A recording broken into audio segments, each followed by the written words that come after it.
जिनवाणीं नमस्कृत्य मातृवत् हितकारिणीं लोकस्य वर्णनं किंचित् क्रियते यथागमम्। पंच परमेष्ठी भगवान की जय। द्वादशांग जनवाणी माता की जय। संत शिरोमणि आचार्य भगवंत 108 श्री विद्यासागर जी महाराज की जय। परम पूज्य गुरुदेव मुनिपुंगव श्री 108 सुधा सागर जी महाराज की जय। अढ़ाई द्वीपस्थ समस्त मुनिराजों की जय। कर्णानुयोग दीपक भाग 3 हम पढ़ रहे हैं और उसमें दूसरे अधिकार में भवनवासी देवों के संबंध में चर्चा चल रही है।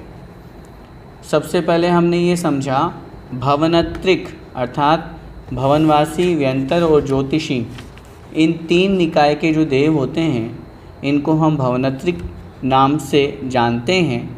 और फिर कल की कक्षा में हमने भवनवासी देवों के जो इंद्र हैं, जो उनके 10 भेद हैं, उसके बाद में जो प्रत्येक में 10-10 पद या उपभेद पाए जाते हैं वो हमने समझा। चैत्य वृक्षों के साथ में चैत्य वृक्ष क्या कहलाते हैं उसके बारे में समझ करके फिर हमने उनके निवास स्थान की चर्चा की थी। कल की क्लास में हमने अंतिम प्रश्न पढ़ा था जिसमें भवनवासी इंद्रों के भवनों की संख्या बताई गई। आप सभी लोगों को मालूम भी होगा, हम प्रतिदिन जब अकृत्रिम चैत्यालयों की पूजा करते हैं या उनको अर्घ्य चढ़ाते हैं तो पूरे तीनों लोकों में 8,56,97,481 अकृत्रिम चैत्यालय हैं। उसमें से अधोलोक संबंधी 7,72,00,000 चैत्यालय जिनालय हैं। वे 7,72,00,000 चैत्यालय भवनवासी देवों के निवास स्थान संबंधी है। ये जो हमने प्रश्न नंबर 52 पढ़ा, इसमें जो अलग अलग दक्षिणेंद्र में चमरेंद्र के 34 लाख, भूतानंद के 44 लाख, इस तरह से जो संख्या दी हुई है, जब इन सब की पूरी हम टोटल करते हैं तो इन सब की टोटल जो है वो 7,72,00,000 आता है। ये आप करके भी देख सकते हैं। तो इस प्रकार क्योंकि अधोलोक में ये भवनवासी जो देव हैं, व्यंतर देव भी निवास करते हैं, उनके भी अकृत्रिम चैत्यालय हैं, लेकिन उनके अकृत्रिम चैत्यालयों की संख्या असंख्यात है। 7,72,00,000 जो अधोलोक संबंधी जिनालय हैं वो सिर्फ और सिर्फ भवनवासी देव संबंधी है। इसीलिए जो अंतिम लाइन हमने पढ़ी थी 52 नंबर के प्रश्न में, देखिए, इंद्रों की इस भवन संख्या में उनके परिवार वाले देवों के भवनों की संख्या भी सम्मिलित है। मतलब अधोलोक में खर भाग और पंख भाग में जो भवनवासी देवों के निवास स्थान हैं, जो भवन उनके बने हुए हैं, वो इस तरह से कुल संख्या 7,72,00,000 बनती है। और प्रत्येक उनके भवन में एक एक अकृत्रिम चैत्यालय हैं। यहाँ तक हमारा हो गया था। आइए अब हम और विशेष बातें भवनवासी देवों के संबंध में जानते हैं। उनके भवन कैसे हैं, वहाँ अकृत्रिम चैत्यालय जो है वो कितनी संख्या वाले हैं, वहाँ कैसे वो पूजा करते हैं, क्या मानते हैं, वो सारे विषय हम देखते हैं। पेज नंबर निकाल लीजिए 22 नंबर और प्रश्न संख्या 53। इन भवनों की लंबाई आदि क्या है तथा इन भवनों की और क्या विशेषता है? किन भवनों की, जिनकी हमने पहले वाले प्रश्न में चर्चा की, जो 34 लाख 44 लाख जिनके भवन बने हुए ना, ये जो भवन हैं इनकी क्या विशेषता है, कितनी लंबाई चौड़ाई वाले हैं? उत्तर, भवनों की लंबाई चौड़ाई का जघन्य प्रमाण संख्यात योजन और उत्कृष्ट प्रमाण असंख्यात योजन हैं। सबसे छोटे से छोटा अगर भवन होगा तो संख्यात योजन का होगा और बड़े से बड़ा उत्कृष्ट होगा तो वो असंख्यात योजन का है। ये समस्त भवन चौकोर होते हैं। ये एक विशेषता समझनी चाहिए। सामान्य रूप से आयताकार रूप भी भवन होते हैं, लेकिन भवनवासी देवों के जो भवन हैं ये चौकोर हैं। उनका बाहल्य मतलब जो ऊंचाई है, लंबाई और चौड़ाई तो संख्यात योजन और असंख्यात योजन है, लेकिन जो ऊंचाई है, हाइट है, वो 300 योजन हैं। प्रत्येक भवन के बीच में 100 योजन ऊंचा एक पर्वत है। अब देखिए, ये जो चैत्यालय अपन पढ़ते हैं, सुनते हैं, कल भी प्रश्न आया था, ये कहाँ पर है वो बताया जा रहा है। 300 योजन तो पूरे उस भवन की हाइट है और उसकी बिल्कुल बीचों बीच में 100 योजन ऊंचा एक पर्वत है और प्रत्येक पर्वत पर एक एक चैत्यालय है। बिल्कुल मध्य में एक पर्वत बना हुआ है, उस पर्वत के ऊपर टॉप पॉइंट पे एक एक चैत्यालय बना हुआ है। भवनों की भूमि और दीवारें रत्नमयी होती हैं। ऐसा नहीं समझिएगा भवनवासी देव हैं तो ऐसे ही सिंपल सा कोई भवन होगा, वो भी बड़े ठाट बाट से रहते हैं, रत्नमय उनके भवन बने हुए हैं। ये भवन सतत प्रकाशमान रहते हैं और सर्वेंद्रियों को सुख देने वाली चंदनादि वस्तुओं से सिक्त होते हैं। सभी इंद्रियों को प्रसन्न करने वाले, सुख देने वाले, चाहे वो स्पर्शन इंद्रिय हो, रसना इंद्रिय हो, घ्राण, चक्षु, कर्ण। नरक में रहते हैं, अधोलोक में रहते हैं, तो इसका मतलब ये नहीं समझिएगा कि वहाँ कोई कष्ट होगा उनको। वहाँ का स्पर्शन इंद्रिय, वहाँ बहुत अधिक सर्दी नहीं, बहुत अधिक गर्मी नहीं, वातावरण बिल्कुल अनुकूल। खाने पीने की किसी तरह की, क्योंकि देव हैं, आगे हम पढ़ेंगे, मानसिक आहार होता है। घ्राण जो यहाँ कह रहे हैं चंदन आदि वस्तुओं से सिक्त है, सुगंधि बिल्कुल। तो कहने का तात्पर्य है पूरे पांचों इंद्रियों को पुष्ट करने वाले या बहुत सुंदर रत्नमयी उन देवों के, भवनवासी देवों के भवन बने हुए होते हैं। विशेष बात जो हमको समझनी और याद रखनी है कि उन भवनों के बिल्कुल मध्य में 100 योजन ऊंचाई वाले पर्वत हैं और उन पर्वत के ऊपर जिनालय बने हुए हैं। देखिए अगला प्रश्न। नरक बिल भी इसी प्रकार रत्नप्रभा पृथ्वी में चित्रादि पृथ्वियों के नीचे अब बहुल भाग में बने हुए हैं। फिर उन्हें भवन संज्ञा न देकर बिल संज्ञा क्यों दी गई है? प्रश्न बहुत अच्छा है। भवनवासी देवों के, अब थोड़ा सा एक ये सोचें, हम महल की बात कर रहे हैं, भवनों की बात कर रहे हैं। पृथ्वी के ऊपर बिल्डिंग बनती है, हम लोग जहाँ रहते हैं, हम जैसे रहते हैं, तो वो तो हमको भवन समझ में आते हैं, लेकिन भूमि के अंदर भी भवन बने हुए हैं। भूमि के अंदर भी भवन बने हुए हैं। अब प्रश्न ये स्वाभाविक सा बनता है कि आपने भवनवासी देवों के इन भवनों को तो भवन नाम दे दिया और उन नारकी जीवों के जो नीचे नरक स्थान बने हुए हैं आपने उनको बिल नाम दे दिया। जब दोनों भूमि के अंदर ही हैं तो फिर आपने अलग अलग नाम क्यों दिया? उत्तर, जिस प्रकार यहाँ सर्प आदि पापी जीवों के स्थानों को हम क्या कहते हैं? बिल कहते हैं। सर्प हैं, चूहे हैं, इस तरह के जो जीव हैं ये पृथ्वी में बिल बना करके रहते हैं। और पुण्यवान मनुष्यों के रहने के स्थानों को भूमिगृह आदि कहते हैं। उसी प्रकार निकृष्ट पाप के फल को भोगने वाले नारकी जीवों के रहने के स्थलों की संज्ञा बिल है और पुण्यवान देवों के रहने के स्थानों की संज्ञा भवन है। ऐसा नहीं समझिएगा हम तो यहाँ भवन में रहते हैं, अगर हम ज़मीन के अंदर अंडरग्राउंड बना के रहें तो कहलाएंगे तो हम भी क्या कि हम ज़मीन में रह रहे हैं। लेकिन क्या जो चूहे सर्प आदि के बिल हैं वो और क्या हमारे अंडरग्राउंड जो बने हुए हैं वो दोनों एक जैसे हैं? नहीं होंगे, दोनों एक जैसे नहीं होंगे। इसका मतलब ये हुआ, तो जैसे अपन में यहाँ भेद होता है, अंतर साफ स्पष्ट दिख रहा है, भूमि के अंदर रहते हुए भी उसको बिल संज्ञा दी है और हमारी बिल्डिंग्स को भवन संज्ञा दी है। ठीक ऐसे ही अधोलोक में, पृथ्वी में, पहली पृथ्वी की ही चर्चा है, उसमें खरभाग और पंख भाग में भवनवासी देव निवास करते हैं, उनके वो भवन बने हुए हैं। अकृत्रिम है, किसी ने बनाए नहीं है, अनादिकाल से है, अनंत काल तक एज इट इज़ रहने वाले हैं, कोई चेंज उनमें नहीं आता है। और जो नीचे अब बहुल भाग में नारकी जीव रहते हैं उनके भी निवास स्थान बने हुए हैं, वो भी फिक्स हैं, वो भी अकृत्रिम है, लेकिन वो चूँकि पापी जीवों के रहने का स्थान है, तद्रूप आकार वहाँ का है, इसलिए उसको बिल नाम दिया है। और यहाँ पुण्यवान जीव, क्योंकि देव पुण्यवान तो होते ही हैं, भले ही वो भवनवासी है लेकिन पुण्य तो उनका है ही, तभी तो देव पर्याय उन्होंने प्राप्त की। तो इस प्रकार उन दोनों में अंतर होने से उनको बिल संज्ञा दी है और इनको यहाँ भवन नाम दिया है। अगला प्रश्न है, भवन लोक में अकृत्रिम चैत्यालयों की संख्या कितनी है? उत्तर, भवन लोक में 7,72,00,000 अकृत्रिम चैत्यालय हैं।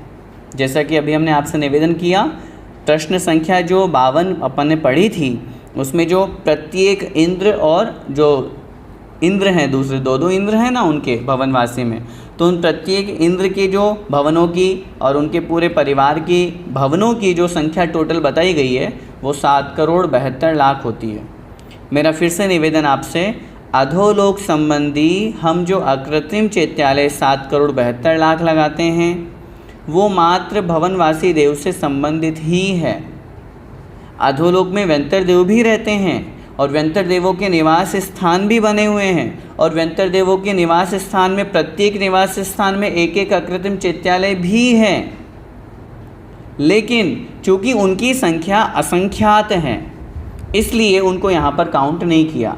जब हम 8,56,97,481 ये अकृत्रिम चैत्यालय गिनते हैं तब उसमें 7,72,00,000 अधोलोक के 458 मध्यलोक के और 84,97,023 ये हो गए ऊर्ध्वलोक के। अगर आपको संख्या याद है तो अच्छी बात है, नहीं हो तो आप लिख सकते हैं। ऊर्ध्वलोक के जिनालय जो हैं वो ऊर्ध्वलोक के जिनालय भी कैसे, हम आगे जब ऊर्ध्वलोक का वर्णन पढ़ेंगे हो सकता है वहाँ ये वर्णन आए।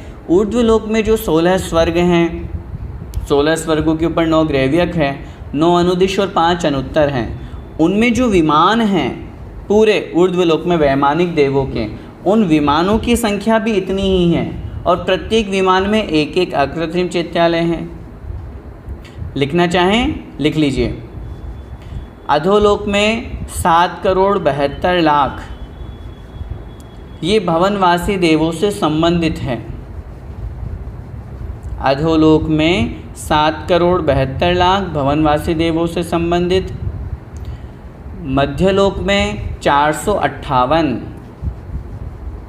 ये 458 मोटे रूप में कहाँ कहाँ हैं, ढाई द्वीप में, फिर उसके बाद में 8वें नंदीश्वर द्वीप में, फिर 11वें कुंडलगिरी में और फिर 13वें रुचिकगिरी में, यहाँ तक है।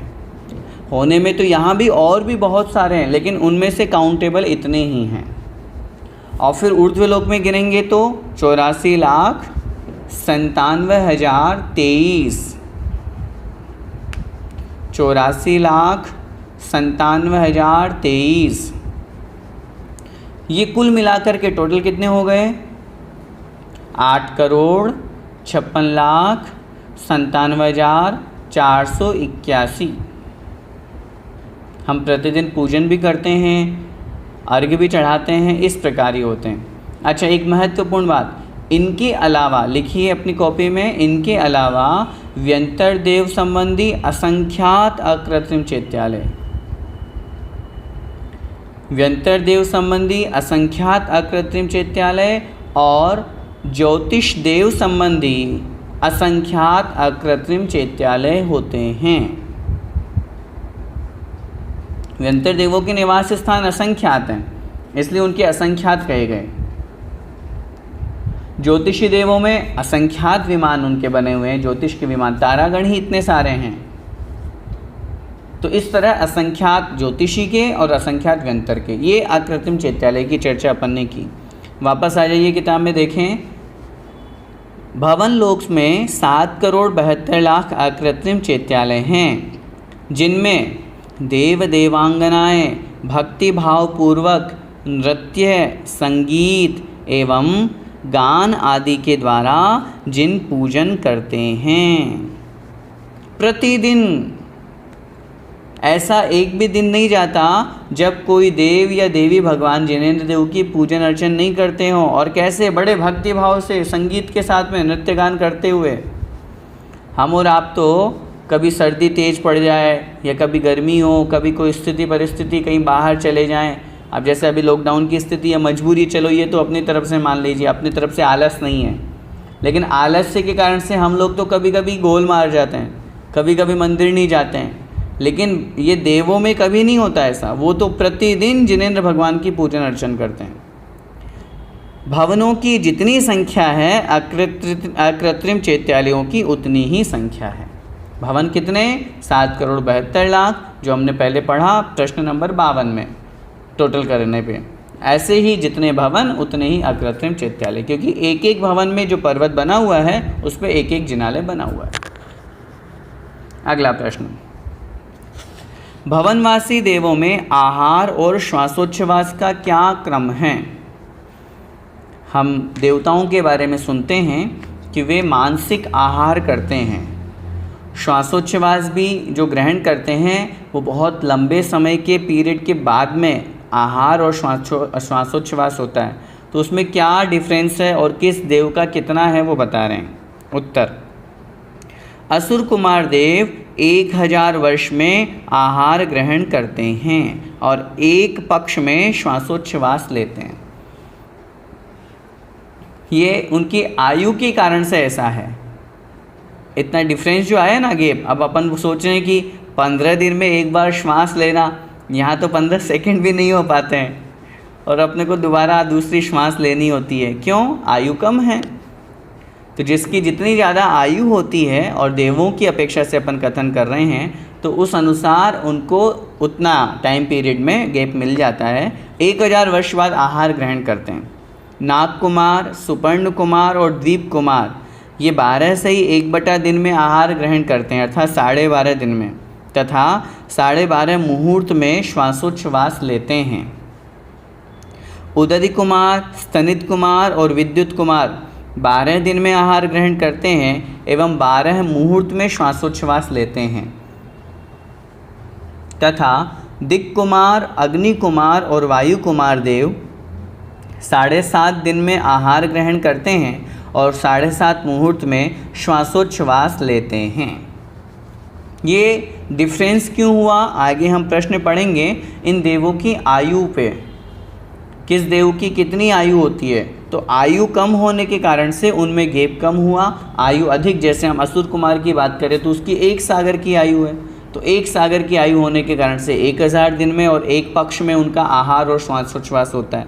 अन्य देवों की पल्यों में आयु है, 3 पल्ले में, 2.5 पल्ले में, 2 पल्ले में, 1.5 पल्ले में, उस अनुसार वो डिफरेंस वहाँ पर किया गया है। क्या लिख रहे हैं आगे? ये देव अति स्निग्ध और अनुपम अमृतमय आहार को मन से ग्रहण करते हैं। आचार्यों ने शास्त्रों में लिखा, जैसे ही इनका समय पूरा हुआ, उदाहरण समझें, जैसे असुर कुमार देव ने आज उनके मन से आहार हुआ, 1000 वर्ष बाद में अपने आप ही उनको क्षुधा, उनको भूख लगेगी, मन में आकांक्षा होगी, इच्छा होगी कि मुझे कुछ ग्रहण करना है और कंठ से अमृत झर जाएगा और उनकी तृप्ति हो जाएगी। ये स्थिति उनके आहार की होती है। कंठ से अमृत झरने का तात्पर्य वहाँ पर उनकी तृप्ति से तात्पर्य है। मानसिक आहार इसीलिए देवताओं के लिए कहा गया है, मन में विचार किया, मन में इच्छा हुई और तद्रूप उनकी पूर्ति हो जाती है। इसीलिए चूँकि ये इनके हाथ में नहीं है, देवताओं के संयम हाथ में नहीं होता कि मैं अपने आज मैंने आहार कर लिया, अब मैं 1 महीने का त्याग कर दूं, 2 महीने का त्याग कर दूं। इस तरह उनको अपने खुद के वश में त्याग वहाँ किया जाता है। अब किसी का प्रश्न हो सकता है कि जब आज आहार हो गया तो देवताओं को तो ये तो मालूम है ही कि अब 1000 दिन बाद में होगा, तो 999 दिन का त्याग कर दें, क्या दिक्कत है? उत्तर मिलेगा, त्याग वहाँ होता है जहाँ ग्रहण होता है। अच्छी तरह से समझिएगा, त्याग वहाँ होता है जहाँ ग्रहण होता है। जब ग्रहण करना ही नहीं है तो त्याग कैसा कहलाएगा? अब आप बोलें, जैसे अपन वर्णन पढ़ते हैं लोकांतिक देवों कि वहाँ स्त्रियों का, महिलाओं का प्रवेश नहीं होता, देवियों का प्रवेश नहीं होता, तो क्या वे ब्रह्मचारी होते हैं? उन्होंने कहा ब्रह्मचारी व्रत होते हैं, ब्रह्मचारी नहीं होते, उनके व्रत नहीं हो सकता, उनके ब्रह्मचारी व्रत मतलब समान, ब्रह्मचारी के समान हैं। जब स्त्री है ही नहीं तो त्याग किसका करेंगे? त्याग उसी का तो किया जाएगा जिस वस्तु को हम ग्रहण करने की योग्यता रखते हो। ये आचार्य ज्ञान सागर जी महाराज, जो दादा गुरु रहे अपने आचार्य श्री के गुरुदेव, उन्होंने इस प्रसंग में जब त्याग की चर्चा आई तो उन्होंने बहुत अच्छी बात लिखी। बोले कोई एक बूढ़ा व्यक्ति है जो खाट पे लेटा हुआ है और जिसके मुंह में दांत नहीं, तो ऐसे व्यक्ति को कहा जाए कि तुम चने खा लो, या उससे पूछा जाए तो वो बोले मेरे तो चने का त्याग है। वृद्धावस्था के कारण से जो उठने में असमर्थ है, मुंह में दांत नहीं है और वो बोल रहे मैं चने नहीं खा सकता, मेरे चने का त्याग है, तो ऐसे व्यक्ति का त्याग हास्यास्पद माना जाएगा। भाई तुम खा ही नहीं सकते तो फिर त्याग किस बात का? तो ऐसे ही इन देवों के संबंध में जब अपन चर्चा करते हैं कि ये संयम को ग्रहण क्यों नहीं कर सकते, क्योंकि आहार और ये सब श्वासोच्छ्वास आदि ग्रहण करना, ये इनके हाथ में नहीं होता है, इनके वशीभूत नहीं होता है। ये खुद अपने आप मनसा आहार, जिसको अपन कहते हैं, मन से ही आहार आदि ग्रहण करते हैं, और ये कभी भी आयु के अनुसार इनको ग्रहण हो जाता है। चाहे ये कहीं पर भी, चाहे अकृत्रिम चैत्यालय की पूजा कर रहे हो, तब अगर उस समय आ गया तो उस समय हो जाएगा। कहीं पंचकल्याणक में जा रहे हों, तब उस समय अगर समय आ गया तो उस समय हो जाएगा। इसलिए इनके संयम नहीं कहा गया है। अगला प्रश्न, भवनवासी देवों का गमन कहाँ कहाँ पर होता है? ये देव कहाँ आ जा सकते हैं? उत्तर, भक्ति से युक्त सभी इंद्रादिक देव पंचकल्याणकों के निमित्त 2.5 द्वीप में। अब एक एक पॉइंट को समझते जाइएगा, कहाँ कहाँ ये आ जा सकते हैं, कहाँ जाने की योग्यता रखते हैं और कहाँ जाते हैं। तो पंचकल्याणक में गर्भ, जन्म, तप, ज्ञान और मोक्ष। केवल ज्ञान के बाद समावसरण के वर्णन में तो हम पढ़ते ही पढ़ते हैं, उनका अलग पूरा स्थान बना हुआ है, ये पूरा कोठा बना हुआ है, वहाँ वो पहुँचते ही हैं। उसके अलावा जन्म कल्याणक आदि, पूरे पंचकल्याणक आदि के अवसर पे ये वहाँ पहुँच करके और भक्ति करते हैं। तथा साथ में जिनेंद्र प्रतिमाओं की पूजन के निमित्त नंदीश्वर में जाते हैं, ये भी हम पढ़ते हैं। जब नंदीश्वर की बात अपन करते हैं तो चारों दिशाओं में चारों निकाय के देव 6-6 घंटे तक इस तरह से क्रम में पूरे नंदीश्वर द्वीप की वंदना और पूजा करते हैं। तो इस प्रकार वहाँ भी वो पहुँचते हैं। साथ में शीलादिक गुणों से संयुक्त किन्हीं मुनिराजादिक की पूजन एवं परीक्षा के निमित्त भी जाते हैं। जब अपन पढ़ते हैं कि देवताओं में, इंद्रों में सभा लगी हुई है और कोई चर्चा चली कि वो मुनि महाराज इतने महान, इतने तपस्वी ऐसे हैं, तो उनकी परीक्षा करने के लिए भी वे देवतागण आ जाते हैं, आते हैं। अपनी अपनी क्रीड़ा करने के लिए अथवा शत्रु समूह को नष्ट करने की इच्छा से असुर कुमारादिक देवों की गति ऊर्ध्व रूप से अन्य की सहायता के बिना ऐशान स्वर्ग पर्यंत और अन्य दूसरे देवों की सहायता से अच्युत स्वर्ग पर्यंत होती है। ऊपर कहाँ तक जा सकते हैं? ऊपर 16वें स्वर्ग तक जा सकते हैं। अच्युत मतलब 16वां स्वर्ग। लेकिन अपनी इच्छा से, अपनी शक्ति से असुर कुमार कहाँ तक? दूसरे स्वर्ग तक। ठीक है। लेकिन अगर कोई देव उन्हें ले जाना चाहे तो 16वें स्वर्ग तक उनको ले जा सकता है, असुर कुमार देव को। अन्य देवों की शक्ति कम होती है, इसलिए उनका वर्णन यहाँ नहीं किया। अन्य में उसी अनुसार समझ लेना चाहिए। और नीचे कहाँ तक जा सकते हैं? ये नीचे तीसरी पृथ्वी तक जा सकते हैं। ये हम पहले भी पढ़ के आ चुके हैं, क्योंकि तीसरी पृथ्वी तक नारकी जीवों को धर्मोपदेश सुनने का अवसर वहाँ निमित्त प्राप्त होता है। और ये भवनवासी देव, ऐसा नहीं समझिएगा कि मात्र लड़ाने भिड़ाने ही जाते हैं। अच्छे हैं, सम्यक दृष्टि हैं, तो ये अन्य नारकी जीवों को संबोधित करने भी जाते हैं, उपदेश देने भी जाते हैं। इसलिए नीचे तीसरी पृथ्वी तक अपने शक्ति स्वयं, अपनी बिना किसी की हेल्प के, नीचे तीसरी पृथ्वी तक और ऊपर दूसरे स्वर्ग तक। और अगर अपन अन्य देव की सहायता की बात करें तो उसको साथ में ले जा करके 16वें स्वर्ग तक वह देव जा सकते हैं। अगला प्रश्न, भवनवासी देवों की उत्कृष्ट एवं जघन्य आयु कितनी होती है? आयु के संबंध में प्रश्न किया है। भवनवासी देवों के दक्षिणेंद्रों में, जो दक्षिण दिशा में रहने वाले, हम पहले पढ़ के आए थे, कहाँ रहते हैं भवनवासी देव?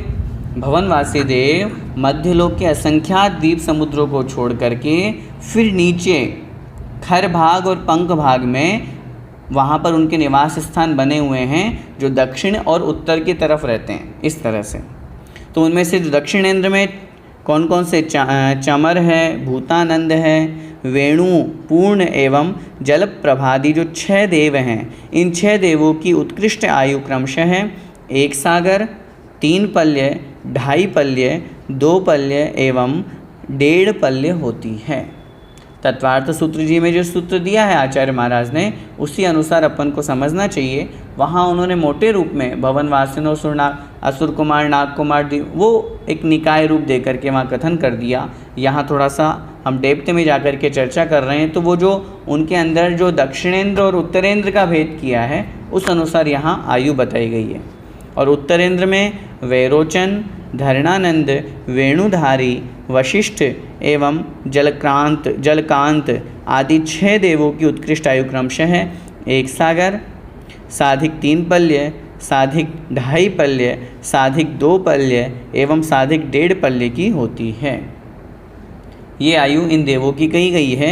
भवनवासी देवों की जगन्य आयु 10,000 वर्ष की होती है। सूत्र आया है आज उमा स्वामी महाराज ने तत्वार सूत्र में जी में लिखा है भवनेषु च, अर्थात भवनवासी देवों की भी जघन्य आयु 10,000 वर्ष की जाननी चाहिए। और इन भवनवासी देवों की ऑल ओवर की अगर अपन उत्कृष्ट आयु की बात करते हैं तो 1 सागर की उनकी उत्कृष्ट आयु होती है, इससे ज़्यादा नहीं। और वो 1 सागर भी सिर्फ और सिर्फ असुर कुमार देवों की, जिसमें अपन ने पढ़ा ना चमर की और वेरोचन की। बाकी की 3 पल्य और फिर आधा आधा कम करते जाएंगे तो 2.5 पल्य, 2 पल्य और 1.5 पल्य तक की उन देवों की आयु कही गई है। इस प्रकार आयु के संबंध में ये प्रश्न किया गया। अगला प्रश्न, आयु की अपेक्षा भवनवासी देवों का सामर्थ्य कितना होता है? सुनते तो हैं देव हैं, शक्ति बहुत होती है इनमें, तो कितनी शक्ति होती है इन भवनवासी देवों में? उत्तर दे रहे हैं, जो देव, अब ध्यान से पढ़िएगा इस प्रश्न को, देखो कितनी शक्ति है इनमें। जो देव 10,000 वर्ष की आयु वाला है वह अपनी शक्ति से 100 मनुष्यों को मारने अथवा पीसने के लिए समर्थ है। 100 का मतलब 100, मतलब वो अपनी शक्ति से एक बार में 100 मनुष्यों को ऐसे चुटकी में उड़ा सकता है, मार सकता है।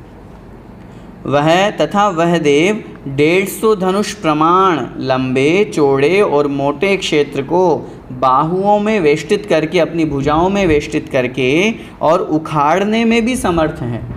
कितना स्थान बताया? 150 धनुष प्रमाण, मतलब 150 धनुष जितना लंबा, चौड़ा और ऊंचा। जैसे यूँ समझ लीजिए कि एक छोटा सा कार्टून हो, लंबा, चौड़ा और ऊंचा, उसको अपनी भुजाओं में लेकर के और इस तरह से मसल सकता है, समाप्त कर सकता है, उखाड़ सकता है। इतनी सामर्थ्य उनमें होती है जो जिनकी आयु मात्र 10,000 वर्ष, मतलब ये मिनिमम शक्ति है, क्योंकि 10,000 वर्ष से कम आयु होती नहीं है भवनवासी देवों में, तो ये मिनिमम शक्ति है। इतनी शक्ति तो उनमें पाई ही जाती है। फिर आगे कह रहे हैं, 1 पल्योपम आयु वाला देव पृथ्वी के 6 खंडों को उखाड़ने तथा वहाँ रहने वाले मनुष्य एवं तिर्यंचों को मारने अथवा पीसने के लिए समर्थ है। पूरा का पूरा जो हमारा, यूँ समझ लीजिए भरत क्षेत्र 6 खंड, उस भरत क्षेत्र को पूरा का पूरा उखाड़ने में, नष्ट करने में, वहाँ के मनुष्य तिर्यंचों को सबको समाप्त करने में इतनी शक्ति वो रखते हैं। फिर कह रहे हैं 1 सागरोपम काल तक, ये तो हुआ पल्ले की बात, और 1 सागरोपम काल तक रहने वाला जो जीवित रहने वाला जो देव हैं वो समग्र जम्बू द्वीप को उखाड़ फेंकने तथा तहस नहस करने और उसमें स्थित मनुष्यों एवं तिर्यंचों को मारने अथवा पीसने के लिए समर्थ है। पूरे के पूरे जम्बू द्वीप को उठा करके फेंक दे, उल्टा कर दे, इतनी शक्ति उस 1 सागर की आयु वाले देव में पाई जाती है। तो ये जो शक्ति बताई गई है, एक बात ये भी ध्यान रखिएगा, ये शक्ति की अपेक्षा कथन है। आज तक न कोई देव ऐसा कर पाया है और न कभी करेगा, न आज तक कभी किसी ने किया और न कभी करेगा, क्योंकि अकृत्रिम चैत्यालय हैं, अनादिकालीन जो रचनाएं हैं, अकृत्रिम रचनाएं, उनके साथ में कोई छेड़छाड़ नहीं कर सकता, नियम है ये। लेकिन चूंकि शक्ति का कथन करना है, शक्ति इतनी है उनमें, इस अपेक्षा से अपन को ये कथन समझना चाहिए। और इसीलिए कहा जाता है कि जब भगवान की भक्ति और शक्ति की बात आती है, भगवान की भक्ति और उन देवों की शक्ति की बात आती है, तो देवता हमसे कई गुना आगे है। हम लोग तो 2 घंटे पूजा कर लें, 1 घंटे स्वाध्याय की कक्षा में बैठते हैं, उसमें 10 बार अपने हाथ पैर हिलाते हैं, आसन बदलते हैं। और देवता क्या करते हैं? घंटों घंटों तक, 24 घंटे तक भगवान की लगातार भक्ति कर रहे हैं, तो भी उनके कोई असर नहीं हो रहा। 8 दिन तक लगातार भगवान की भक्ति कर रहे हैं, तो भी कोई असर नहीं हो रहा। क्यों? क्योंकि उनमें शक्ति वैसी होती है, भक्ति भी उनमें विशेष रूप से है। अकृत्रिम चैत्यालयों की निरंतर वो वंदना करते हैं, कल्पवृक्षों से प्राप्त सामग्री उनको होती है और वहाँ से ले जा कर के वो भगवान की खूब पूजा अर्चन ठाट बाट से करते हैं। हम तो अपनी शक्ति के अनुसार कर पाते हैं। तो इस तरह से संयम में जैसे हम मनुष्य आगे हैं, ऐसे ही भगवान की भक्ति में और उनकी स्वयं की शक्ति में देवता हमसे आगे। आने जाने की अपेक्षा से कह रहे हैं, देखिए जिस देव की संख्यात वर्ष की आयु है वह एक समय में संख्यात योजन जाता है और इतने ही योजन आता है। सोचिए, एक समय में, 1 मिनट में 60 सेकंड, 1 सेकंड में असंख्यात आवली और 1 आवली में असंख्यात समय। एक समय में संख्यात योजन चला गया वो, और संख्यात योजन आ भी गया, लौट करके आ गया एक ही समय में। तथा जिस देव की आयु असंख्यात वर्ष की है वह एक समय में असंख्यात योजन जाता है और इतने ही योजन आता है। मतलब पल्लियों में जिनकी आयु है, सागरों में जिनकी आयु है, असंख्यात वर्ष की आयु वाले देव कहलाते हैं ये एक समय में असंख्यात योजन जा कर के वापस आने की सामर्थ्य रखते हैं। इतनी इनमें ताकत होती है जाने आने संबंधी, इतनी तीव्र गति से ये गमन करते हैं। आगे देखिए अगला प्रश्न, भवनवासी देवों के ऊर्ध्व, अधः एवं तिर्यक दिशा में अवधि ज्ञान का प्रमाण क्या है? आप लोगों ने पहले भी पढ़ा है, नरक में और देवगति में जो भी जीव जाते हैं उनको नियम से अवधि ज्ञान होता है, चाहे वे सम्यक दृष्टि हो चाहे मिथ्या दृष्टि हो। भव प्रत्योवधिर देव नारकाणाम, अर्थात देव और नारकियों के भव प्रत्यय अवधि ज्ञान होता है। अब देवताओं में बात आई तो भवनवासी देव हैं, तो भवनवासी देवों में अवधि ज्ञान का प्रमाण क्या, अवधि ज्ञान से कितना जान सकते हैं वो? उत्तर देखिए, अपने अपने भवन में स्थित भवनवासी देवों का अवधि ज्ञान ऊर्ध्व दिशा में उत्कृष्ट रूप से मेरु पर्वत के शिखर पर्यंत क्षेत्र को विषय करता है। ये उत्कृष्ट है। मध्यलोक की हाइट कितनी? 1,00,000 योजन की। तो जहाँ वो भवनों में खरभाग और पंखभाग में रह रहे हैं वहाँ से लेकर के और पूरा सुमेरु पर्वत की चूलिका तक, शिखर तक वो ऊर्ध्व लोक में या ऊर्ध्व दिशा में जान सकते हैं। अधो दिशा में अपने अपने भवनों के नीचे नीचे थोड़े क्षेत्र में प्रवृत्ति करता है। मतलब जहाँ उनके भवन हैं उसमें से कुछ वहाँ उन्होंने किंचित शब्द का प्रयोग किया है। परिमाण नहीं बताया कि 2 योजन, 10 योजन, 20 योजन, 50 योजन, कुछ मतलब किंचित, थोड़े से में। और तिरछे में बहुत अधिक क्षेत्र में अबाधित प्रवृत्ति करता है। बहुत अधिक से तात्पर्य आप संख्यात असंख्यात योजन भी समझ सकते हैं। और अबाधित प्रवृत्ति का मतलब होता है बिना किसी बाधा के। जैसे उन देवों को जाने आने में कोई रोक टोक नहीं सकता, ऐसे ही उनके अवधि ज्ञान वो अगर लगाते हैं तो उसमें भी कोई बाधा उत्पन्न नहीं होती है। ये आगे कह रहे हैं, क्षेत्र की अपेक्षा भवनवासी देवों के अवधि ज्ञान का प्रमाण जघन्य रूप से 25 योजन हैं। क्षेत्र की अपेक्षा जब अपन बात करते हैं, ये दिशा की अपेक्षा सामान्य कथन हुआ था, अब क्षेत्र की अपेक्षा से बात कर रहे हैं, ये जघन्य हैं। मतलब मिनिमम इतना अवधि ज्ञान तो उनको मिलेगा ही मिलेगा कि 25 योजन को वो जान ही सकते हैं। काल की अपेक्षा एक दिन के भीतर के वस्तु को विषय करता है, जघन्य। काल की अपेक्षा, क्योंकि अवधि ज्ञान जो होता है वो द्रव्य क्षेत्र काल भाव की मर्यादा को लेके होता है। परिभाषा आप पहले पढ़ के आ चुके हैं। तो उसमें क्षेत्र की जब अपन बात करते हैं तो मिनिमम क्षेत्र तो हो गया 25 योजन और मैक्सिमम क्षेत्र जो हो गया वो ऊपर ऊर्ध्वलोक में, ऊर्ध्वलोक का तात्पर्य ऊर्ध्व दिशा में सुमेरु पर्वत की चूलिका तक, नीचे कुछ योजन तक और तिरछे में बहुत योजन तक। तो ये तो हो गया उत्कृष्ट से क्षेत्र की अपेक्षा। काल की बात कर रहे हैं तो काल की अपेक्षा से जघन्य जो है वो एक दिन की भीतर वस्तु को जानने की योग्यता रखते हैं। और उत्कृष्ट रूप से क्षेत्र व काल की अपेक्षा असुर कुमार देवों के, क्योंकि उत्कृष्ट इन्हीं को प्राप्त होगा। उत्कृष्ट अवधि ज्ञान का क्षेत्र, उत्कृष्ट अवधि ज्ञान का काल, जो भी अवधि ज्ञान की द्रव्य क्षेत्र काल भाव की मर्यादा है ये असुर कुमार को ही प्राप्त होगी, क्योंकि उनकी आयु सबसे ज़्यादा है, उनकी व्यवस्था सबसे ज़्यादा है। इसलिए तो उत्कृष्ट रूप से क्षेत्र व काल की अपेक्षा असुर कुमार देवों के अवधि ज्ञान का प्रमाण क्रमशः असंख्यात करोड़ योजन, क्या है ये तो हुआ क्षेत्र, और काल कितना है? असंख्यात वर्ष मात्र है उन देवों का। तथा शेष देवों की अवधि ज्ञान का प्रमाण क्षेत्र व काल की अपेक्षा क्रमशः उत्कृष्ट रूप से असंख्यात 1000 योजन और असुर कुमारों के अवधि ज्ञान के काल से संख्यात गुणा कम हैं। क्यों है कम? आयु कम है, उनकी सारी की सारी शक्तियाँ कम हैं। असुर कुमार को मुख्य रूप से कहा गया है, इसलिए अन्य देवों का उस असुर कुमार की अपेक्षा से संख्यात गुना कम क्या कहा गया है? जो काल कहा गया है, और जो क्षेत्र है वो असंख्यात 1000 योजन कहा गया है, और उनका क्षेत्र कहा गया था असंख्यात करोड़ योजन। तो इस प्रकार देवों में भवनवासी जो देव हैं उन देवों में अवधि ज्ञान संबंधी ये चर्चा यहाँ पर की गई। मुख्य रूप से अपन को 2-3 बातें इस प्रश्न के उत्तर में समझनी है। जब हम जघन्य क्षेत्र की बात करेंगे तो प्रत्येक देव में मिनिमम जघन्य कितना होगा? 25 योजन का क्षेत्र तो होगा ही होगा। और जब उत्कृष्ट की बात करेंगे तो उत्कृष्ट लगेगा सिर्फ असुर कुमार देव की अपेक्षा से।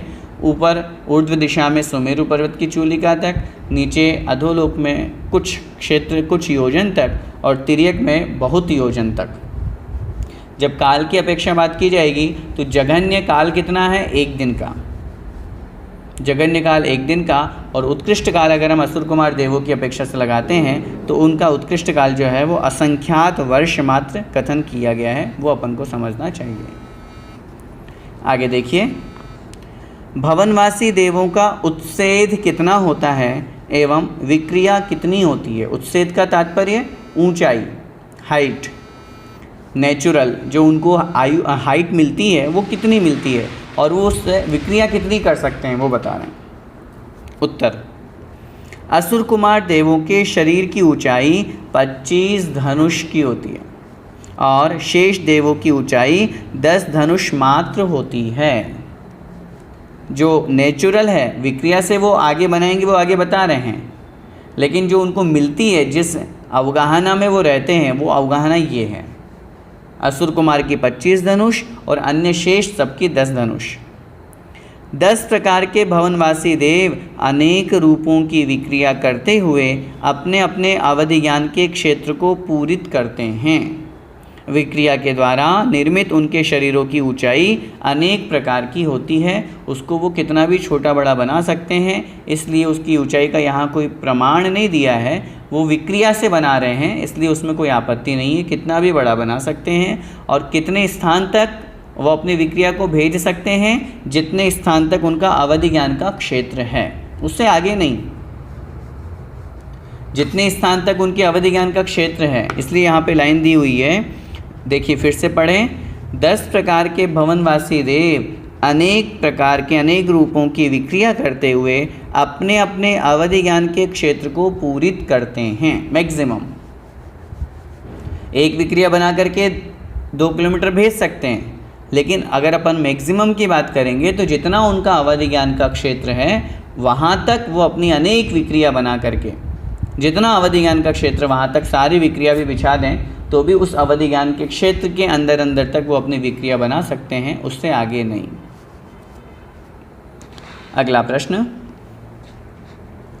भवनत्रिक में काम सेवन किस प्रकार होता है?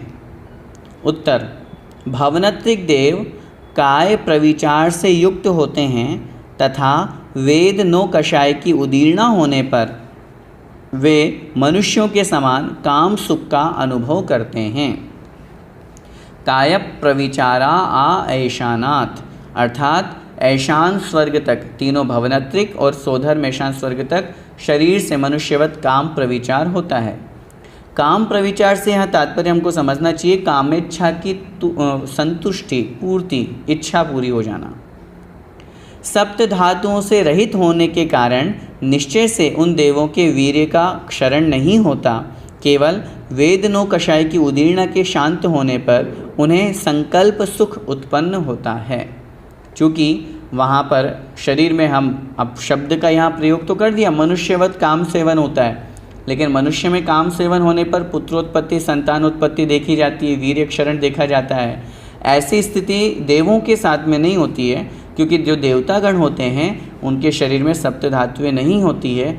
वो क्रिया वैसी करते हैं, लेकिन उस क्रिया के करने से उनके कामेच्छा की संतुष्टि वहाँ पर हो जाती है, और यही काम सेवन की विधि उनमें कही गई है।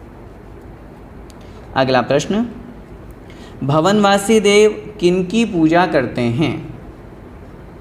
भवनवासी देव किनकी पूजा करते हैं? उत्तर ध्यान से देखिएगा। सम्यक दर्शन रूपी रत्न से युक्त देव तो कर्म क्षय के निमित्त नित्य ही अत्यधिक भक्ति से जिनेंद्र प्रतिमाओं की पूजा करते हैं। हमने पढ़ा अभी पहले, जहाँ वो निवास करते हैं उनके भवनों में एक एक अकृत्रिम चैत्यालय बना हुआ है। सम्यक दृष्टि देव जो भवनवासी में सम्यक दृष्टि होते हैं, पहली बात तो ये नियम अच्छी तरह से समझिएगा, जितने भी भवनत्रिक देव में जन्म लेने वाले जीव हैं वे नियम से जन्म के समय मिथ्या दृष्टि ही होते हैं। जितने भी हैं, चाहे वो भवनवासी हो, व्यंतर हो, ज्योतिषी हो, कोई हो। तो सम्यक दृष्टि देव तो उन्हें सच्चा जिनेंद्र देव मान करके और अपने मन सम्यक दृष्टि है तो क्या भावना रखेगा? मेरा कर्म का नाश हो, कम्मक हो, दुखक हो, कम्मक हो, बोला, इस तरह की भावना रखते हुए कर्म क्षय के निमित्त बड़े भक्ति भाव से आनंद के साथ में वो भगवान जिनेंद्र देव की प्रतिमाओं की पूजा करते हैं। किंतु सम्यक दृष्टि देवों से संबोधित किए गए मिथ्या दृष्टि देव भी कुल देवता मानकर जिनेंद्र प्रतिमाओं की नित्य ही नाना प्रकार से पूजा करते हैं। लेकिन करते सब हैं, चाहे वो सम्यक दृष्टि हो चाहे मिथ्या दृष्टि हो, कोई सा भी देव हो, प्रतिदिन जिनेंद्र भगवान की पूजा अर्चन करता है। आचार्य ने बहुत स्पष्ट लिखा, त्रिलोक साजी तिलोई परिणति में, मिथ्या दृष्टि देव भी जिनेंद्र भगवान को ही पूजता है, लेकिन उसकी धारणा चूँकि मिथ्यात्व रूप है इसलिए वो उनको कुल देवता मान के पूजता है, लेकिन पूजता जरूर है। जब मिथ्या दृष्टि देव भी जिनेंद्र भगवान की पूजा कर रहा है तो हमें इस बात से ये शिक्षा ग्रहण करनी चाहिए, जिन लोगों में यहाँ इस मनुष्य पर्याय में अन्य देवी देवता संबंधी मिथ्यात्व रूप संबंधी परिणाम हैं या उनकी पूजा अर्चन करने का भाव है, उन लोगों को यह समझना चाहिए कि जो मिथ्या दृष्टि देव हैं वो भी जब जिनेंद्र भगवान की ही पूजा कर रहे हैं तो फिर हम क्यों व्यर्थ में मिथ्यात्व की ओर भटक रहे हैं। मतलब ये मैंने सबसे छोटा सबसे नीचे वाला उदाहरण दिया है। इसका मतलब ये नहीं है कि अपन मिथ्या दृष्टि हैं, हम लोग तो सम्यक दृष्टि हैं और सम्यक दृष्टि होकर के सच्चा देव मान करके कर्म क्षय के निमित्त से कर्मों का नाश हो, दुखों का नाश हो, इन भावों से इन परिणामों से अपन भगवान की पूजन अर्चन करते हैं। लेकिन मिथ्या दृष्टि देव भी जब जिनेंद्र भगवान की पूजन करता है तो ऐसी स्थिति में जो लोग जिनेंद्र भगवान को छोड़ करके, स्पष्ट रूप से सुनिएगा, जो लोग जिनेंद्र भगवान को छोड़ करके रागी द्वेषी देवी देवताओं की पूजन अर्चन में लगे हुए हैं, उन लोगों से मेरा निवेदन है कि जो मिथ्या दृष्टि देव हैं जिनकी आप पूजन अर्चन कर रहे हो, रागी द्वेषी देवी देवताओं की, मिथ्या देवी देवताओं की, वो भी जब जिनेंद्र भगवान की पूजन कर रहे हैं और हमें भी साक्षात जब सामने जिनेंद्र भगवान मिल रहे हैं तो फिर हम क्यों व्यर्थ में मूर्ख बने हुए हैं?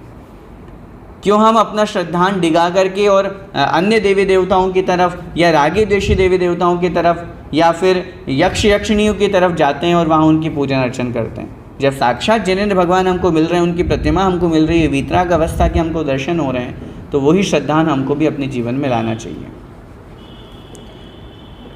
आइए अगला प्रश्न देखते हैं। आगे के 2 प्रश्न और हैं जो भवनवासी देवों से संबंधित है, इसलिए हम कोशिश करते हैं कि आज की कक्षा में अपन उन दोनों प्रश्नों को कर लें ताकि भवनवासी देवों से संबंधित चैप्टर अपना हो जाएगा, तो फिर आगे की कक्षा में व्यंतर देवों के बारे में समझेंगे। अगला प्रश्न देखें, भवनवासी देवों में उत्पत्ति के क्या कारण हैं? ऐसा क्या करते हैं जीव या लोग जो भवनवासी देवों में उत्पन्न होते हैं? उत्तर देखिए, ज्ञान और चारित्र में दृढ़ शंका वाले, एक एक पॉइंट को समझते जाइएगा। भवनवासी देवों में उत्पन्न होना अच्छा है या बुरा, पहले तो हम ये विचार करें। अब अपन ने इतना सारा जो इनके बारे में वर्णन पढ़ा उससे तो लग रहा अच्छा ही है, इतनी अच्छी आयु मिलती है, इतना ऊंचाई मिलती है, अवधि ज्ञान होता है, सारा होता है। लेकिन नहीं, ये जन्म के समय नियम से मिथ्या दृष्टि होते हैं, पहला कारण। दूसरी बात, कोई नियम थोड़ी ना है कि अपनी आत्मा का कल्याण कर पाएंगे ही। तीसरी बात, अधोलोक में निवास करते हैं, इनसे अच्छा तो वैमानिक देव होना अच्छा है। जब देव पर्याय की ही प्राप्ति की बात अपन कर रहे हैं तो वैमानिक देव पर्याय को ही अपन को प्राप्त करने का भाव रखना चाहिए, क्योंकि सम्यक दर्शन के साथ में जब भी कोई जीव आयु बंद करता है तो वो नियम से वैमानिक देवायु का ही बंद करता है। तो जो लोग इस मनुष्य पर्याय में इस तरह के परिणाम रखते हैं, किस तरह के ज्ञान और चारित्र में शंका वाले, पता नहीं क्या बोल रहे हैं, क्या समझा रहे हैं, हमको तो कुछ समझ में नहीं आ रहा, आचरण सही कर रहे हैं तो भी उसको गलत भाव मन में आना कि क्या पता सही है कि गलत है, डाउटफुल है, संक्लेश परिणाम वाले, दोषपूर्ण चारित्र वाले जो अपने चारित्र में दोष लगाते रहते हैं, उन्मार्गगामी मिथ्या मार्ग पर गमन करने वाले, निदान भावों से युक्त जो ये चाहते हैं मैं तो देव बन जाऊं, मैं तो स्वर्ग के सुख को भोगूं, मुझे तो खूब स्वर्ग संपदा मिले, देवियां मिले और खूब वैभव मिले, इस तरह का जो धर्म को ग्रहण करके, धर्म की क्रिया करके, व्रत नियम संयम का पालन करके और निदान कर लेते हैं। साथ में पापों की प्रमुखता से जो सहित हैं, कामिनी के विरह रूपी ज्वर से जो जर्जरित हैं, कामिनी से तात्पर्य स्त्री, कलह प्रिय और पापिष्ठ कितने ही अविनयी जीव एवं मिथ्यात्व भाव से संयुक्त कितने ही संगी और असंगी जीव भवनवासियों में उत्पन्न हो जाते हैं, होते हैं। इस तरह के जिनके परिणाम होते हैं वो भवनवासी देवों में उत्पन्न होते हैं, जो क्रोध, मान, माया और लोभ में आसक्त हैं, दुष्चारित्र वाले हैं तथा बैर भाव में रुचि रखते हैं, वे असुरों में उत्पन्न होते हैं। ठीक है। अब इनमें से अपने में कौन कौन से गुण हैं? मैं गुण शब्द प्रयोग कर रहा हूँ, गुण नहीं है ये, दोष हैं, लेकिन अपन लोग गुण ही तो मान करके ग्रहण करते रहते हैं। अगर अपन लोग दोष मान लेते तो छोड़ ही देते अब तक तो, लेकिन अभी तक तो अपन इनमें डूबे हुए हैं ना। क्यों? क्योंकि अपन को ये अच्छे लग रहे हैं, गुस्सा करना अच्छा लगता है, कषाय में लिप्त होना अच्छा लगता है, पंचेंद्रिय विषयों में डूबना अच्छा लगता है, बैर भाव रखना अच्छा लगता है। कितने अपने जीवन में अपन देखते हैं कि ऐसी स्थिति होती है कि कदाचित कोई कहा सुनी हो गई, बैर भाव हो गया तो हम बस उस कहानी को चलाए रखते हैं, कंटिन्यू बातचीत नहीं करते हैं, मन में ऐसे परिणाम रखते हैं। ये सब चीज़ें जो हैं कहीं ना कहीं निश्चित रूप से हमारी आत्मा का अपकार करने वाले परिणाम हैं, हमें संसार में भटकाने वाले परिणाम हैं। क्योंकि भवनत्रिक देवों में जाने का मतलब ये मत समझना या ये हमको नहीं समझना चाहिए कि हमारी आत्मा का कल्याण की कोई गारंटी है, वो तो वैमानिक देवों में भी नहीं है। लेकिन हम अपने परिणामों को यहीं पर सुधार करके रखें ना। हम क्यों इस तरह के परिणाम रखें? क्यों हम गलत आचरण करें? जो हमारा खान पीन है वो हमारा शुद्ध हो, जो हमारा व्यवहार हो बहुत अच्छा हो। हम बहुत अधिक हम मानते हैं हम कषायों से मुक्त नहीं हो सकते, लेकिन कषायों को कम तो कर सकते हैं।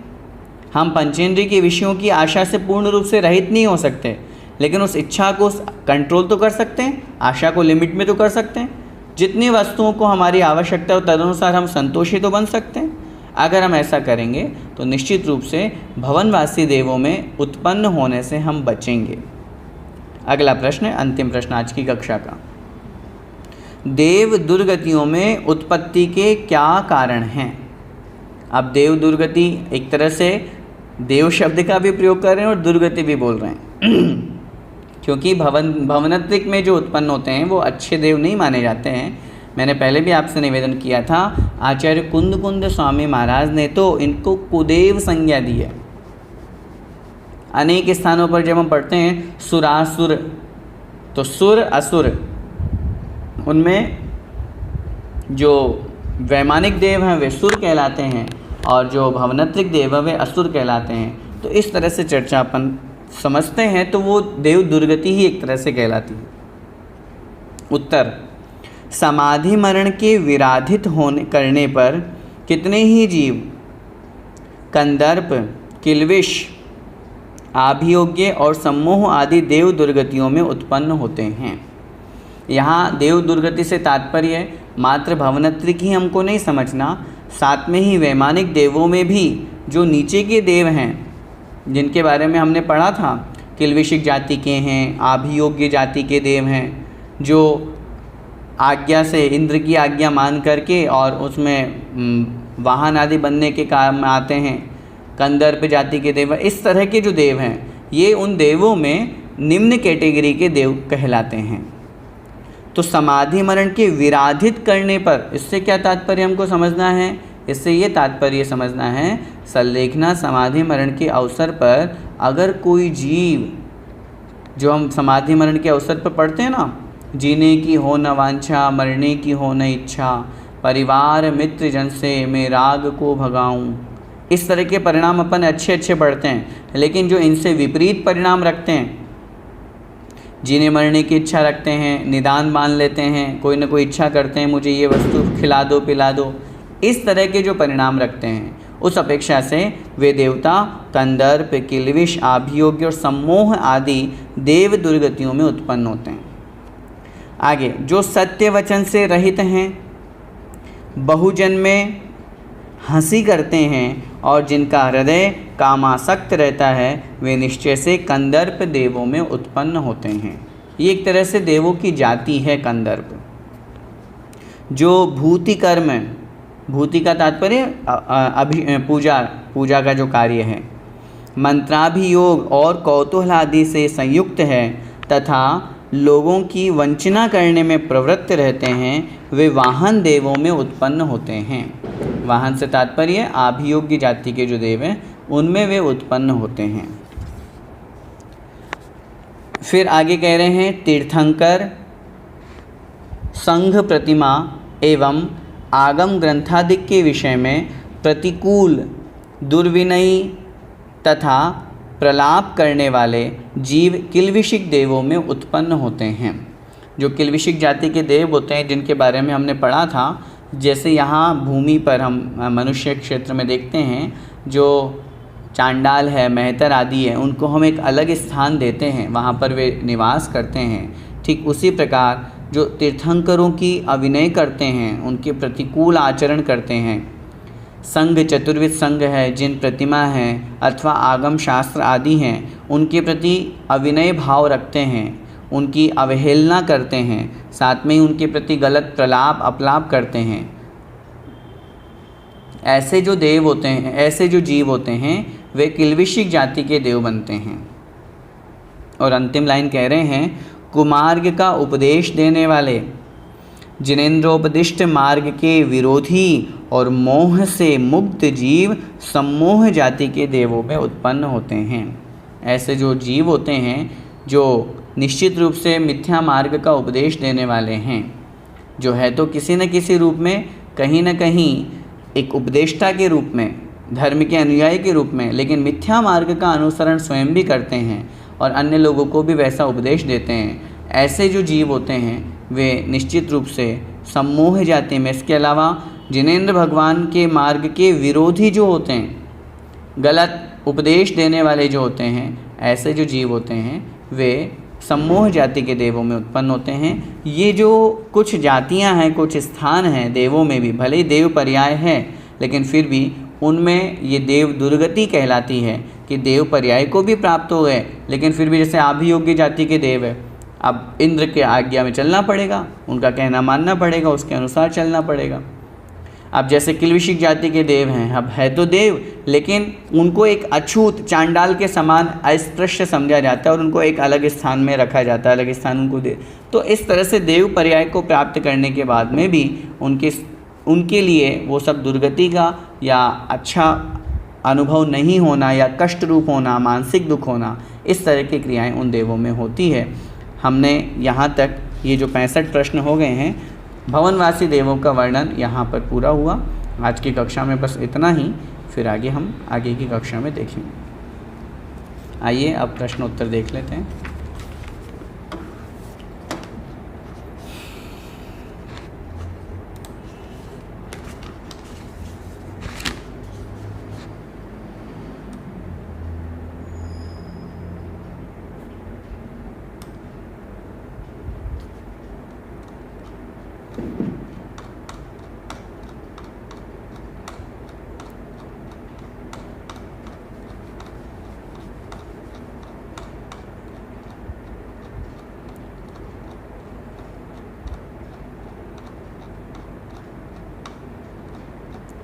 पहला प्रश्न आपके है,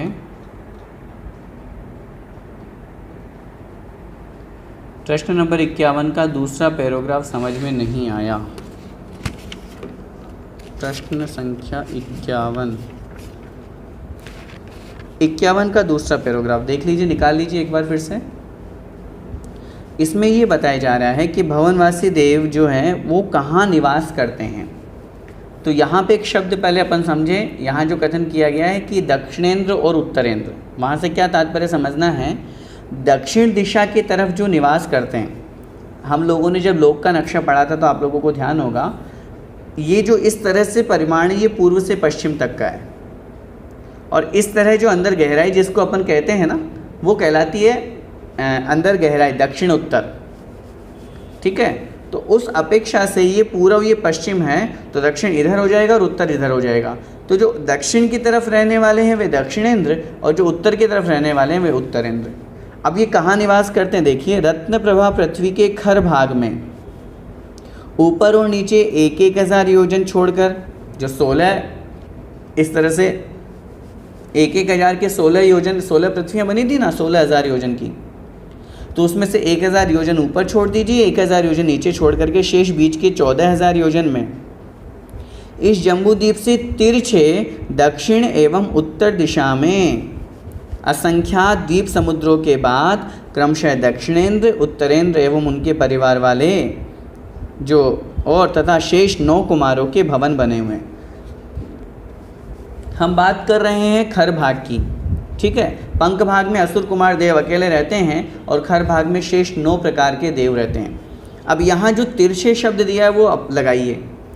मैंने आपसे निवेदन किया था, हम 2.5 द्वीप ये बना हुआ है हमारा, और यहाँ से असंख्यात द्वीप समुद्र छोड़ करके फिर नीचे जाइए, तो नीचे जाएंगे तो खर भाग में 1,000 योजन छोड़ करके फिर इनके निवास बने हुए हैं। तो यहाँ से तिरछे हो गए ना, वो हमसे नीचे हैं और तिरछे हैं। ऐसे ही इधर उत्तर में जाएंगे तो तिरछे की तरफ हो जाएंगे। अगर बिल्कुल इक्वल होते तो समान शब्द का प्रयोग करते। वो हमसे नीचे खर भाग में निवास कर रहे हैं और खर भाग में जस्ट नीचे भी नहीं है, असंख्यात द्वीप समुद्र छोड़ करके फिर नीचे है, तो यहाँ की अपेक्षा से वो ऐसे टेढ़े हो गए, इसलिए तिरछे शब्द का प्रयोग किया है। इनमें से किन्हीं किन्हीं के भवनपुर एवं आवास भी होते हैं। हम जो पहले ऊपर वाले पहले पैराग्राफ में पढ़ कर के आए हैं, भवन, भवनपुर और आवास, तो इनमें से किन्हीं किन्हीं के भवनपुर और आवास भी होते हैं, परंतु असुर कुमार देवों के केवल भवन रूप ही निवास स्थान होते हैं। भवनपुर और आवास असुर कुमार में नहीं होते हैं, अन्य देवों में पाए जाते हैं।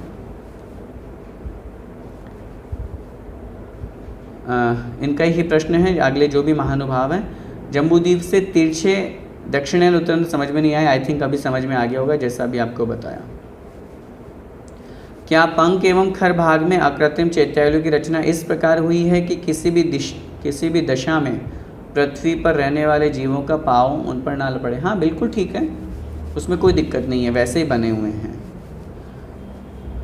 भवनत्रिक व वैमानिक देवों का अवधिज्ञान विषय कितना है? ये आगे इसमें भवनत्रिक का, अभी भवनवासी का बताया है, आगे व्यंतर का बताएंगे, आगे ज्योतिषी का बताएंगे, आगे वैमानिक का बताएंगे।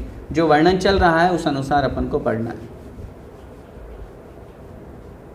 भवनत्रिक व अनेक देवों के भवनों में चैत्यालयों की संख्या।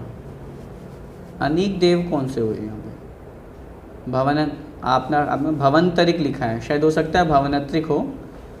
तो भवनत्रिक क्या तात्पर्य? भवनत्रिक में 7,72,00,000 चैत्यालय हैं। और व्यंतर की अगर आपने प्रश्न किया है यहाँ पे, तो व्यंतर से तात्पर्य असंख्यात है उनके। असुर कुमार पंख भाग में ही रहते हैं, द्वीप समुद्र या पहाड़ों पे नहीं। हाँ बिल्कुल ठीक है, जब अपन ने पढ़ा है कि उनके भवनपुर और आवास नहीं होते तो उनमें वो निवास नहीं करते। आचार्यों ने रत्न प्रभा के खर भाग को ही नरक क्यों नहीं कहा, पूरे भाग को क्यों कहा? पूरे भाग को कहाँ नरक कहा गया है? रत्न प्रभा पृथ्वी के जो 3 भाग बने हुए हैं, खर भाग, पंख भाग और अबहुल भाग, उनमें से अबहुल भाग को ही तो नरक कहा है। खर भाग और पंख भाग को नरक नहीं कहा। पृथ्वी बनी हुई है वो, लेकिन वहाँ नरक नहीं है।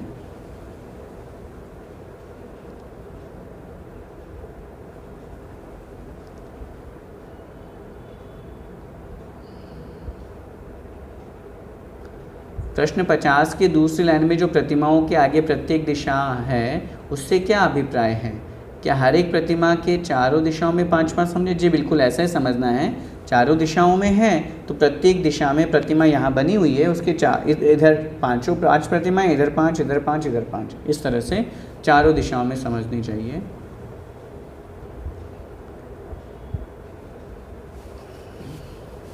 क्या रत्न प्रभा के खर, पंख, बहुल भाग पृथ्वी के बीच में गैप है तो कितना कितना है, तथा इन पृथ्वियों के नीचे वात वाला है तो कितनी मोटाई है? आपने जब आपको यहाँ बताया गया था, जब फोटो या नक्शा दिखाया गया था, तब आपको बताया गया था कि रत्नप्रभा पृथ्वी के 3 भाग हैं।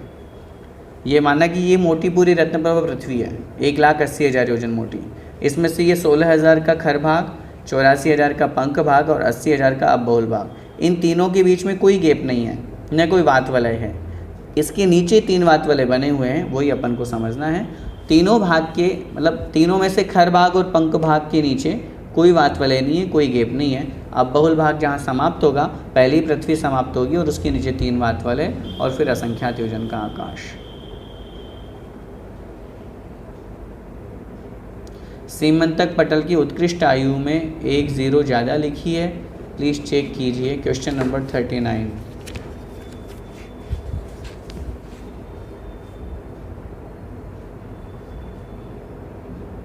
ठीक है, उसको ठीक कर लीजिए, मिसप्रिंट हो गया, 1 0 ज़्यादा लगी हुई है, उसको आप ठीक कर लें। 90,000 वर्ष अपन को समझना है। असंगी जीव नरक जा सकता है। यहाँ असंगी जीव कौन होते हैं? असंगी जीव बहुत होते हैं तिर्यंचों में। पंचेंद्रिय जो असंगी जीव होते हैं उनमें जैसे कोई कोई तोता, कोई कोई सर्प, ये हम जो पशु पक्षियों की बात करते हैं, वे नरक में पहली पृथ्वी तक जा सकते हैं।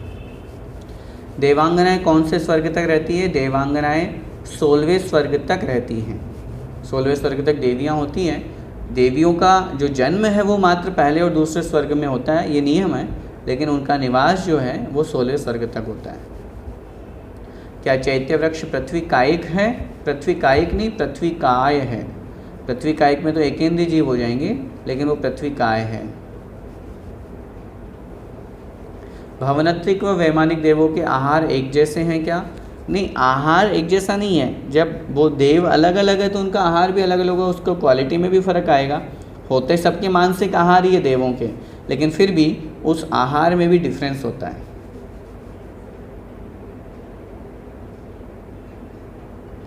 क्या भोग भूमि के तिर्यंच भी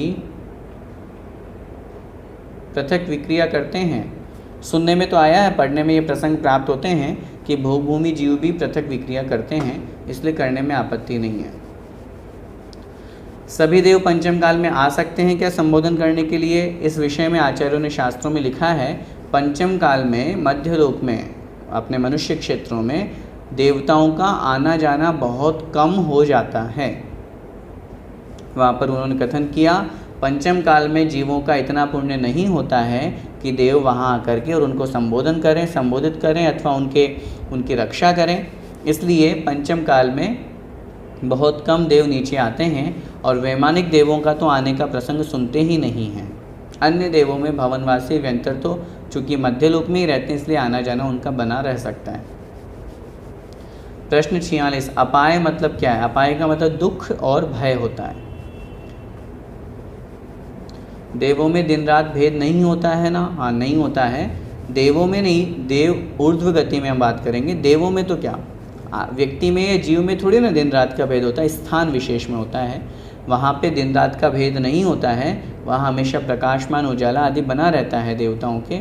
और अनेक स्थानों पे भवनों के अलावा, उनके विमानों के अलावा बहुत से पूरे स्थान पे अंधेरा ही अंधेरा है। तो इसलिए जहाँ जैसा स्थान है वहाँ पे, चूँकि इस दिन रात का जो भेद होता है वो सूर्य चंद्रमा के चक्कर लगाने से, गतिमान होने से होता है, और वो मात्र 2.5 द्वीप तक ही है। उसके बाद में जो असंख्यात द्वीप समुद्र, वहाँ के जो सूर्य चंद्रमा आदि विमान स्थिर हैं, तो जहाँ तक उनका प्रकाश पहुँचता है वहाँ तक तो उजाला है, आगे के भाग में अंधेरा होता है। तो ऐसे पूरे तीनों लोकों में चूँकि 2.5 द्वीप के अलावा जो बाकी का क्षेत्र है, वहाँ जहाँ तक ज्योतिर्लोक कह सकते हैं, अथवा जहाँ विमानों में मणियाँ आदि है उस अपेक्षा से किंचित प्रकाश वहाँ हम कह देंगे, बाकी पूरे क्षेत्र में, पूरे लोक में वहाँ पर अंधेरा ही रहता है। रसना इंद्रियों से देव क्या खाते हैं? रसना इंद्रिय से खाने का तात्पर्य वही समझना चाहिए जो मानसिक आहार से संतुष्टि हुई है, तदनुसार उस रसना इंद्रिय से वो स्वाद ग्रहण करते हैं। स्वाद ग्रहण करने का तात्पर्य जैसा कहा जाता है कंठ से अमृत झरना, तो उसका स्वाद तो उनको ग्रहण होता ही है कि हाँ मेरी तृप्ति हो गई, तो एक रसना इंद्रिय की पूर्ति हो जाती है, वो भाव यहाँ समझना है। चित्रा पृथ्वी नीचे के 15 भागों में कौन रहते हैं?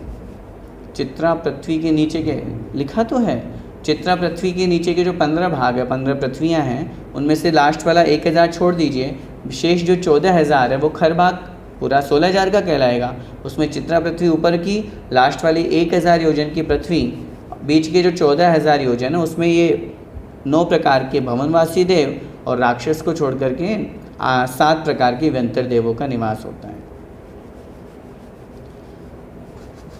ऊर्ध्वलोक में कल्पवृक्ष होते हैं क्या? बिल्कुल होते हैं। 10 प्रकार के कल्पवृक्ष हमारे यहाँ पे कहे गए हैं, भोजनांग, पानांग, ज्योतिरांग, दीपांग, मध्यांग, भूषणांग, वस्त्रांग आदि करके। उनमें से ऊर्ध्वलोक में देवों में या देवताओं के स्थान पे भोजनांग और पानांग जाति के कल्पवृक्षों को छोड़ करके शेष 8 प्रकार के कल्पवृक्ष वहाँ पर पाए जाते हैं, क्योंकि वहाँ भोजन और खाने पीने से संबंधित वहाँ कोई क्रिया नहीं होती है, इसलिए 8 प्रकार के कल्पवृक्ष वहाँ होते हैं। एक भवन में कितने पर्वत? एक भवन में एक ही पर्वत होता है। अगला प्रश्न है, भवन और व्यंतर देवों के भी मूल शरीर जन्म स्थान में स्थित होते हैं क्या? और विक्रिया शरीर यात्रा तीर्थ या अगला शब्द समझ नहीं आ रहा, यात्रा आदि विचरण करते हैं। हाँ, इस संबंध में मूल शरीर तो उनका वहीं रहता है। वैमानिक देवों के संबंध में तो ये प्रसंग पूर्ण रूप से स्पष्ट प्राप्त होता है, लेकिन वैक्रिक देवों के संबंध में कहीं ऐसा पढ़ने सुनने में नहीं आया है।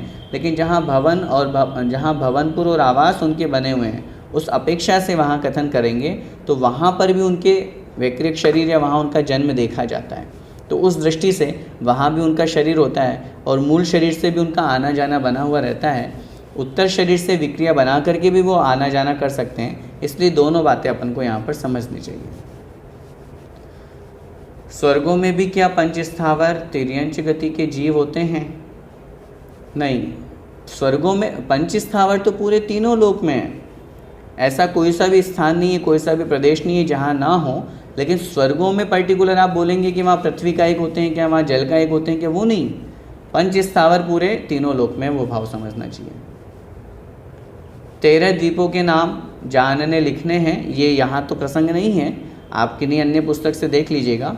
उसमें भी आप चाहें तो 16 द्वीपों तक के नाम शास्त्रों में मिलते हैं। त्रिलोकसार, त्रिलोकपरिणति आदि ग्रंथ में, त्रिलोकसार में आप देखेंगे तो असंख्यात द्वीप समुद्रों में से उन्होंने प्रारंभ के 16 के और अंत के 16 के नाम दिए हुए, उनको आप वहाँ से नोट कर सकते हैं। और उसमें भी विशेष रूप से अगर आपको जो एक जानने योग्य जो बात है, उनमें प्रारंभ के 5 तक देख लीजिए, क्योंकि पंचम समुद्र क्षीर सागर का जल लाते हैं। 8वें द्वीप नंदीश्वर को, 11वें कुंडलवर को और कुंडलवर द्वीप को, और रुचिकवर द्वीप 13वें नंबर का। यहाँ तक का अगर आप याद कर लेंगे तो वो उतने में अपना काम हो जाएगा। 300 योजन में कितने कोस हुए? पर्वत कितने कोस का है? यहाँ जो योजन है, मैंने पहले भी निवेदन किया था, अकृत्रिम जितनी भी रचनाएं हैं यह सब महायोजन रूप में लगाना है। 2000 कोस का एक योजन है, उसी अनुसार परिमाण हमको लगाना चाहिए, 300 योजन में भी और 100 योजन के उस पर्वत में भी। कितने द्वीप होते हैं और कितनों के नाम शास्त्रों में बताया मैंने अभी आपको। नरकों में नारकी मरण के बाद शैक्षणिक सम्यक्त्व लेकर जा सकते हैं, हमने कहीं पढ़ा था, लेकिन आपने बताया सम्यक्त्व लेकर नहीं जाते। नहीं, मेरा निवेदन, क्षैपशमिक सम्यक्त्व लेकर जाने का तात्पर्य आपने जो पढ़ा उसका मतलब ये हो सकता है, क्षैपशमिक सम्यक्त्व जो यहाँ था मरण के अंतिम अंतर्मुठ पहले छूटेगा, नरक में जन्म लेने के बाद में अंतर्मुठ बाद में उसको वापस ग्रहण कर लेंगे, तो वो स्थिति बन सकती है। उसमें मैंने मना नहीं किया है, मेरा भाव ये था कि उस क्षैपशमिक सम्यक्त्व के साथ में मरण नहीं होगा, ये मेरा भाव था, उसमें कोई आपत्ति नहीं। प्रत्येक भवन में एक साथ कितने देव रहते हैं? अब इसका परिमाण तो नहीं, लेकिन जो लिखा है कि पूरा परिवार उनका रहता है, इसलिए अनेक देव निवास करते हैं।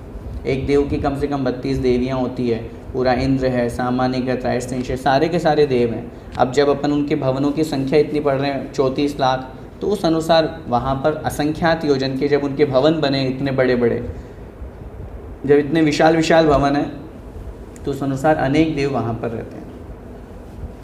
सबसे अच्छी जाति के देव किन्हें माने? एक भवावतारी लोकांतिक देव को या सोधर्मेंद्र को?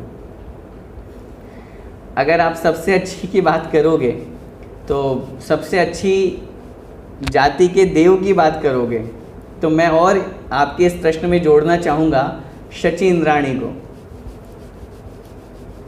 क्योंकि शची इंद्राणी की जो आयु है वो पल्लियों में होती है, 5 पल्ले की उसकी मैक्सिमम आयु है। और यहाँ अगर अपन ये बोलेंगे, आपने जब एक भावतारी वाला प्रश्न किया, तो चूंकि अपन सब चाहते हैं कि अपन एक भाव में ही मोक्ष चले जाएं, अगले ही भाव में मोक्ष चले जाएं, तो सौधर्मेंद्र की आयु 2 सागर की है।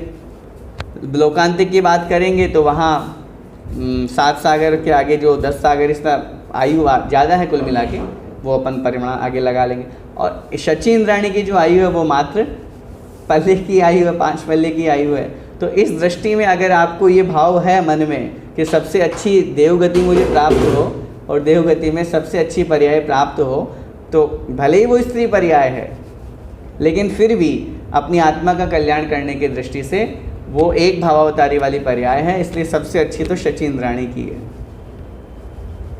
अंतिम प्रश्न है, समय आपका हो रहा है।